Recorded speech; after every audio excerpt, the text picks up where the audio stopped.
what do you think is the most important aspect overall of being successful with air advice? What do you think is the biggest piece of advice that you could give for being Don't stop successful? using it. As soon as you stop, it's just going to collect dust. Even I got my own air advice that I brought over, and John Bellum has one as well. You got to keep on going, keep on keeping on. As we build these processes, you just got to keep going. You're going to fumble. You're going to be parts that you're not going to know which way to go. But as long as you keep using it and progressing, even if it's slowly, at least the ball is rolling. The majority of what you guys encounter is just people stop using it I The, think yeah, or weather's, struggle using it. yeah, especially with HVAC and the scenario we just mentioned with, let's say, summer heat and AC calls Mhm. where it's all hands on deck, that can really stress the time that the techs have to do it. And so it can drop off. Some companies even choose to do the testing only seasonally, which is Mhm. not something we advise because it's really hard to stop and then start again. And Mhm. do that twice a year is a nightmare, I think, for managers. mhm. Once you build that momentum, you want to keep it going. Maybe just trying to find a certain number of guys and just having him go on certain calls or just maintenance visits where he's not going to be really spending a lot of time on the equipment, but could actually spend more time talking about indoor air quality with the homeowner. Yeah, I think it's interesting too because we just talked about the retrofit existing building field, how it requires you to be innovative, resourceful every day in every house.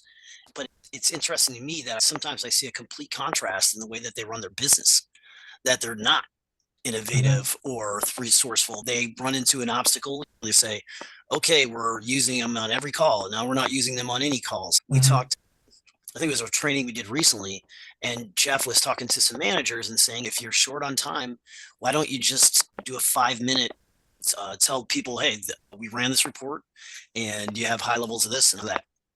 If you want to talk more, we can follow up. Yeah. Um, Ideally, you have enough time to present the entire report. But if you don't have enough time, that doesn't mean you don't run. It Yeah. might mean that when they're busy out in the field, you're leveraging your resources internally. Mhm. Overall, just abandoning, to me, it's ironic that a company full of people who figure things out every day when it comes to business practices, it's a zero sum game. We Mhm. don't do it. It's Yeah. really it's interesting. Even if the tech says, hey, this is something we're offering, we're just gonna leave the tabletop monitor, run it for 30 minutes. It's gonna send a report back to the office and let you know about your indoor air quality. You can follow up. It gives another chance to follow up from the office and talking about the indoor air quality without bogging the service tech down too much. Absolutely. Just going back to your point, Mark, about just keep it moving, keep the thing plugged in, and it will do good things because that tech you mentioned, let's say that tech's on a AC call in peak summer season. He doesn't have to say anything other than, hey, we'll follow up. Someone can follow up and we can walk you through this. Yep. And there have been companies where individuals from the office have followed up on reports to walk through it with the homeowner.